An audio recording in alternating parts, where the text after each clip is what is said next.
Good afternoon to you, televiewers, and welcome to this midday bilingual edition of the newscast on Equinox Television. We begin right ahead in the French language with you, Nadine Yamo. Bonjour. Bonjour, Innocent Azé. Mesdames et messieurs, bonjour à vous également et merci d'honorer ce rendez-vous de l'information sur Equinox Télévision. Le torchon continue de brûler au sein de l'UPC. Le secrétaire général Pierre Baleguel-Colt a saisi le préfet du Vouri en vue de l'interdiction de toute manifestation publique qui serait donc initiée par le comité directeur. Il justifie cette posture par sa volonté de poursuivre les négociations relatives au soutien du parti à la candidature de Paul Biya à l'élection présidentielle de 7 octobre 2018. De son côté, le bureau du comité directeur évoque un non-sens. Des précisions dans ce reportage de François Dikoumé au Réol Toumi. La correspondance date du 11 juillet 2018. Pierre Baleguel-Colt laisse croire que le secrétariat général de l'UPC est la seule instance chargée de la continuité de la vie du parti entre deux réunions du comité directeur. Il prie le préfet du Vouri d'empêcher toute réunion du parti le temps que vont durer les négociations en vue du soutien apporté au candidat Paul Biya à l'élection présidentielle du 7 octobre. Au sein du parti, on tombe des nues. Les textes prévoient que pour diriger l'UPC, il y a élection d'un bureau. Il y a élection d'un bureau et ratification d'un comité directeur. Il se trouve que M. Baleguel a fait du faux, il a trafiqué un certain nombre de documents. Lorsqu'il a écrit à l'administration pour la prise d'acte, il s'est octroyé frauduleusement et même quelquefois en scannant certaines signatures, il s'est octroyé un rôle qu'il n'a pas. De telle façon qu'il voudrait dépouiller la présidente de ses prérogatives. Le 12 juillet 2018, Pierre Baleguel-Colt adresse aux responsables des sections installées et à la coordination une circulaire dans laquelle il montre clairement sa volonté de refaire le comité directeur au plus tard, le 31 décembre 2018. Victor Onana pense que le secrétaire général de l'UPC n'est pas dans son rôle. Un secrétaire général se lève un beau jour et on apprend dans les médias, la présidente n'est même pas au courant, et on apprend dans les médias qu'il a décidé comme ça que le parti irait même pas soutenir, irait se coucher sous les conditions d'un... On ne lui a même pas posé les conditions puisque jusqu'à présent, autant que je me souvienne, le RDPC n'a pas sollicité l'UPC pour une alliance. Il faut puiser les sources du conflit qui divise le parti dans son histoire récente. Quand en 1992, il se trouve qu'on doit partir à une élection présidentielle, Ndentoumaza, qui avait remplacé Dika Akua, adopte une position de boycott, pendant que Kodok adopte une position de participation. Et à l'époque, l'administration, c'est-à-dire le président de la République, le gouvernement avait bien besoin de gens qui participent pour crédibiliser cette élection. Le gouvernement opte pour le soutien à Kodok. On finit par croire que le secrétaire général venait avant le président. L'avis de Victor Onana, ancien président de l'UPC jusqu'en 2017, est partagé par de nombreux cadres du parti. Et parlons de la présidentielle du 7 octobre prochain. Elections Cameroun veut soigner son image durant ce scrutin à venir. Des sessions de formation pour le renforcement des capacités du personnel de cette structure se déroulent sur l'ensemble du territoire national, dans le but, bien sûr, de mieux conduire le processus électoral. Élisée Borba Aïe Cyril.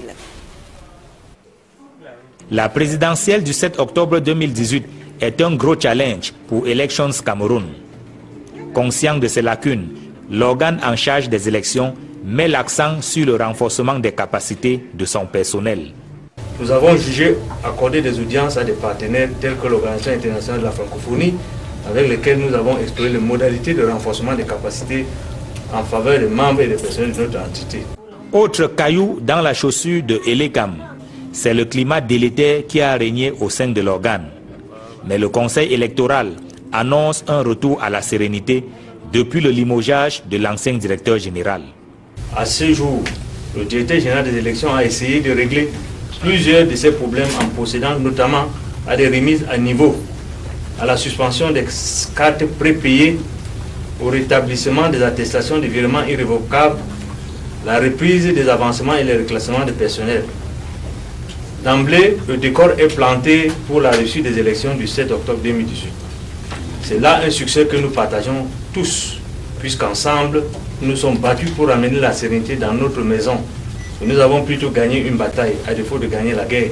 Nous croyons que cet état d'esprit de solidarité et de fraternité qui a régné pendant la session extraordinaire du 25 mai 2018 devrait guider notre action pour affronter avec sérénité l'échéance présidentielle plus complexe que jamais. La ressource humaine fait également problème à Elections Cameroun. Dans la perspective de la présidentielle du 7 octobre prochain, un nouveau recrutement est annoncé pour compléter les effectifs. Nous voulons atténuer ou limiter le déséquilibre des effectifs sur le terrain. Ainsi que nous demandons aux membres du Conseil électoral en charge des différentes régions d'identifier les localités où il y a déficit criard de personnel et de faire des propositions à la Direction générale des élections en choisissant autant que faire se peut et de manière prioritaire les originaires de ces localités. C'est le branle-bas à Elections Cameroun depuis la convocation du corps électoral en vue de la présidentielle du 7 octobre 2018. Mais l'institution a encore besoin de convaincre par la qualité de son travail. Et les personnes handicapées dénoncent la marginalisation dont elles sont victimes au quotidien. Au cours d'une conférence de presse donnée ce week-end à Douala, l'association des femmes pour le développement du Cameroun interpelle le gouvernement sur les conditions de ces personnes vulnérables afin de faciliter leur insertion au sein de la société. François Dikoumé Kediara. Les personnes vivant avec un handicap ne sont pas toujours prises en compte dans la chose politique au Cameroun. À l'approche de ce qui apparaît comme l'un des plus grands rendez-vous électoraux d'un pays, à savoir les présidentielles, elles ont tenu à le faire savoir.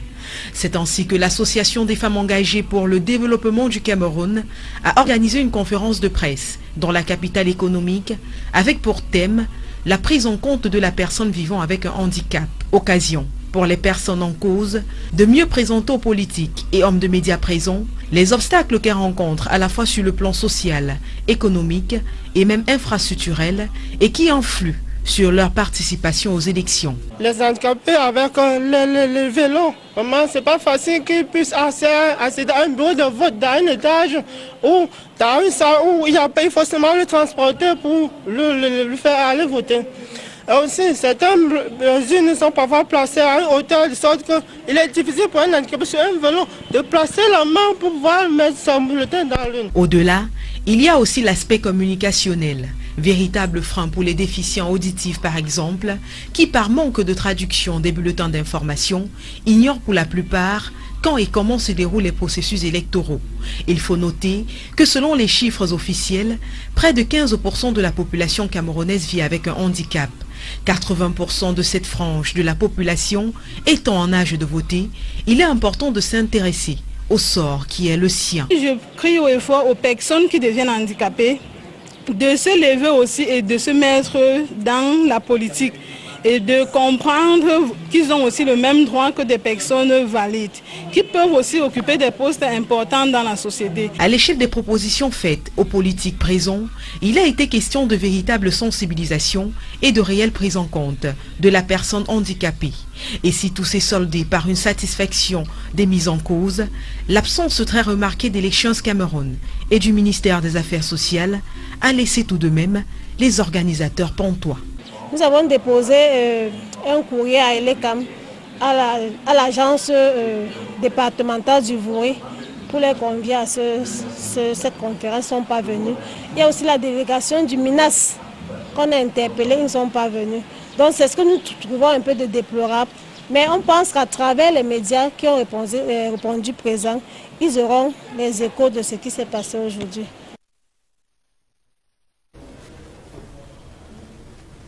On parle de toute autre chose à présent. La crise socio-politique qui sévit dans les régions anglophones met à rude épreuve de nombreux commerçants, précisément ceux de Loum.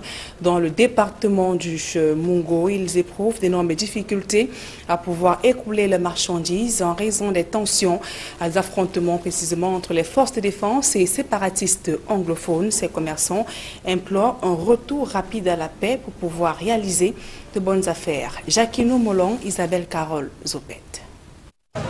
Bienvenue à Loum, précisément à Bonkeng, dans le département du Mongo, région du littoral. Ici, impossible de faire un pas sans voir d'importantes quantités de prunes sur des étals, de grillage ou encore stockées dans des sacs. Ce fruit qui constitue un véritable délice pour le palais est très consommé en cette période de vacances et vendu à prix bas. Si cette abondance de prunes fait l'affaire des consommateurs, les vendeurs, grossistes et détaillants déplorent la crise anglophone qui handicape considérablement leur activité.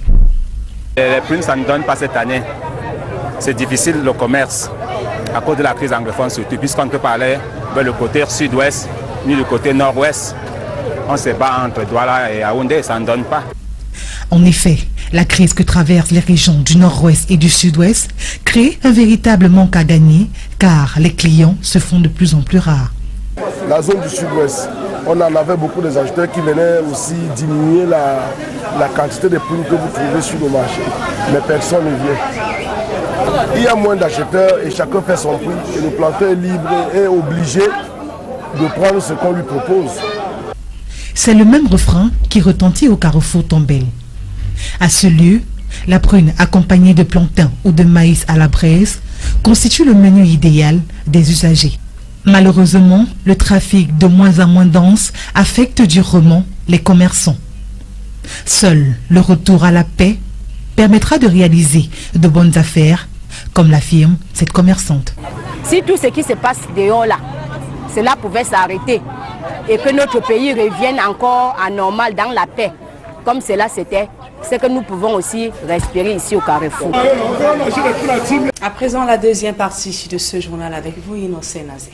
Right, Nadine Yamo, thanks, and once again, good afternoon to you televiewers, and thanks for being with us for the second segment of the newscast. Disabled persons in the littoral region in particular are worried about their non-involvement in electoral matters in Cameroon. It is due to this that the Association of Women for the Development of Cameroon organized a press conference over the weekend in Douala to encourage disabled persons involved in politics and defend their interests. We have details with Franklin Mwabe. People living with disabilities in Cameroon are not recognized in electoral matters in the country as the October 7th presidential elections approaches. It is for this reason that the Association of Women Engaged for the Development of Cameroon held a press conference in the economic capital of Cameroon, Douala, on the theme Engaging Persons Living with Disabilities in the Electoral Process in Cameroon. The conference gave the disabled persons an opportunity to present challenges to the media and other political parties present that hinder their participation in elections. Les handicapés avec les vélos, vraiment c'est pas facile qu'ils puissent accéder à un bureau de vote. Handicapped persons on wheelchair cannot access polling stations on story buildings or areas where they need to climb, and also some ballot boxes are placed on spots where some disabled persons stress to reach. Besides these, there is a problem of communication, especially with handicapped persons who are deaf and unable to read. According to statistics, about 15% of Cameroonians are handicapped and 80% of them are within the voting age. It is therefore imperative for the powers that be to take into consideration their plight. Je crie au effort aux personnes qui deviennent handicapées. I am calling on all the disabled persons to stand up and engage into politics. Let them know that they have the same rights with people that are valid. So let us get into politics to defend our interests. Qui peuvent aussi occuper des postes importants dans la société. Going by the proposals made to the stakeholders present, it was necessary to sensitize on the need to take into consideration the plight of the handicapped persons. Even though it might appear satisfactory based on the exchanges, the absence of the Ministry of Social Affairs and other related partners was remarkable. Nous avons déposé un courrier à Elekam, à l'agence départementale du Vouré, pour les convier à cette conférence, sont pas venus. The people living with disabilities decry the fact that their invitation to the regional delegation of Elections Cameroon and Ministry of Social Affairs in the littoral region were not respected. Donc c'est ce que nous trouvons un peu de déplorable. However, disabled persons have been called upon to get involved into politics and defend their rights. Silas Nsum, president of the People's Republican Party, PRP, has declared his intention to run as presidential candidate for the October 7, 2018 presidential election. He has promised to bring in new faces and equally new talent as well as new reforms. Let's hear him in this excerpt. Chers camarades de parti, dear party mates, you have bestowed your confidence upon me, your presidential candidate. Together, let's win back the country's unity and pure transformation. I want to construct a new Cameroon with new faces and new talents. I want to take over power to share it with you all. I will restore the people's sovereignty and restore freedom of speech to Cameroonians. We will turn a new page over the previous 35 years. I want a president who presides over the government he governs. I want a parliamentary prime minister. Un premier ministre qui a une assise au niveau de l'Assemblée nationale pour éviter d'être dégommé le jour au lendemain par le président de la République comme les autres ministres. Je ne vous demande pas de m'aimer. I am not asking you to love me, but to support me. It is important to know our history. The only way to realize our potentials, we need to have faith in the spirit of resistance and renaissance.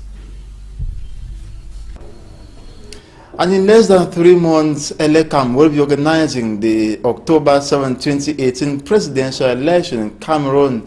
Meantime, officials of Elecam have said the electoral body is facing several challenges, some of which are lack of personnel and know-how. We have details of this with Mimi Mefo. Elecam, in charge of organizing elections in Cameroon, has less than 1 month to compile files of presidential candidates and publish the final list of those to run for the race. But the organ is not only preoccupied with election issues. Officials are also battling to address internal problems which might mar the smooth unfolding of the October 7th election in the country.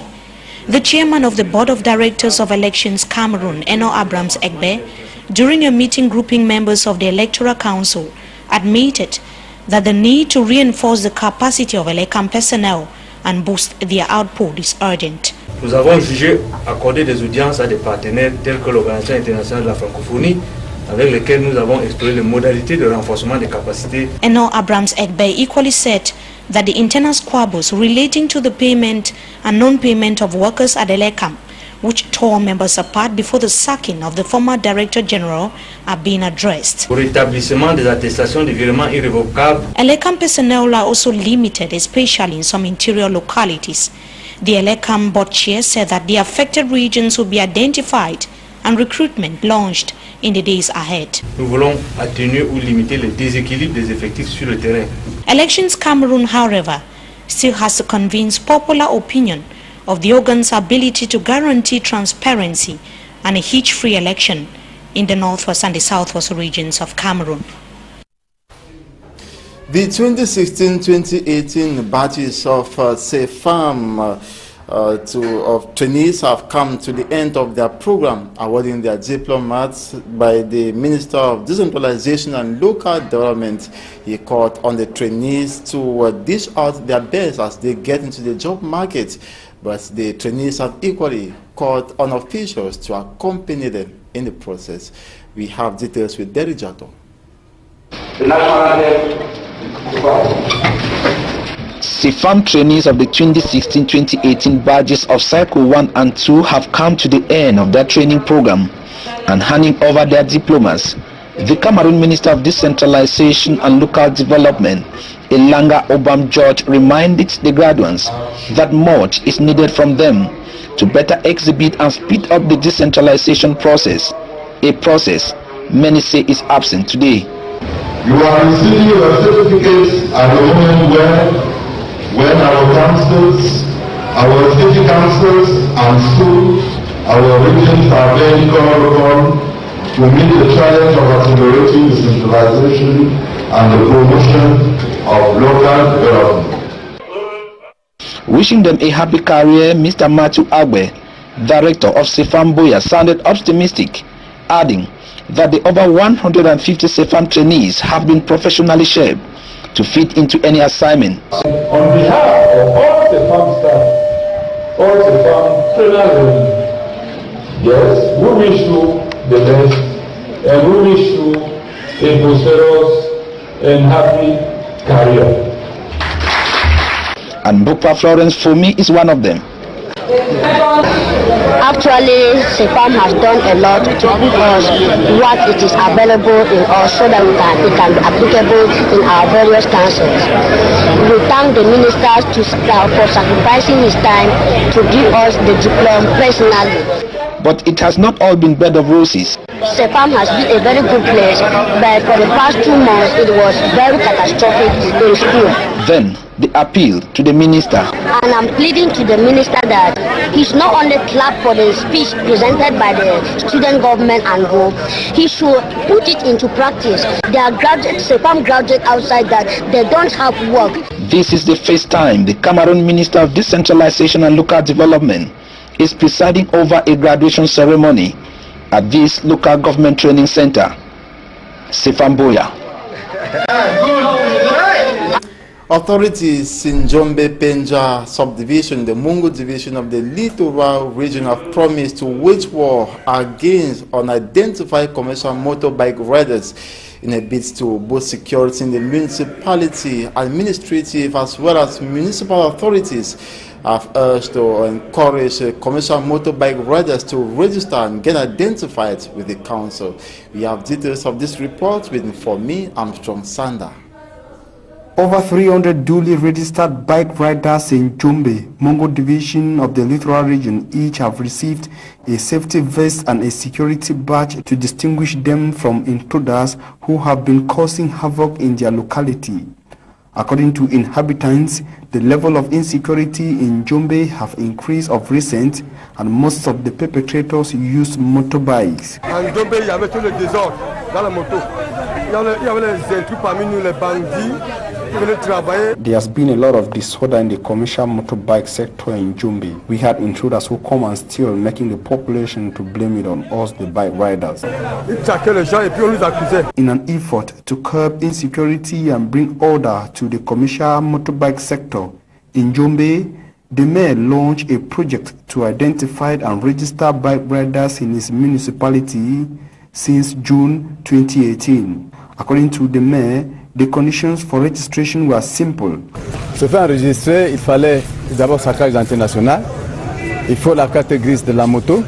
To get identified, we requested a national identity card, the complete document of your motorbike, and a purchase receipt. La facture de l'achat de la moto. Considering the proximity of Jombe to the southwest region, the divisional officer from Jombe Penja subdivision called on bike riders to collaborate with the administration. Tout moto-taximan de Jombe Penja devrait être identifié à partir de son badge et à partir également de sa tenue. Cas contraire, vous allez voir. All bike riders in Jombe Penja should be identified with the safety vest and a badge. Henceforth, we are going to crack down on commercial motorbike riders circulating in our subdivision without the identification vest. Nous allons traquer jusqu'au dernier retranchement ceux qui circulent dans notre arrondissement sans gilet. He also promised repressive measures against recalcitrant bike riders. However, for bike riders who are yet to get themselves identified, the mayor has given them a deadline of July 19, 2018. And that brings us to the end of this midday bilingual newscast on Equinox Television. Thanks for watching. Another newscast comes up at 4 p.m. Adine, see you at 4 p.m. Merci Chinosen Azé. Mesdames et messieurs, c'est la fin de ce journal. Merci pour votre aimable attention et passez d'agréables moments en compagnie de nos programmes.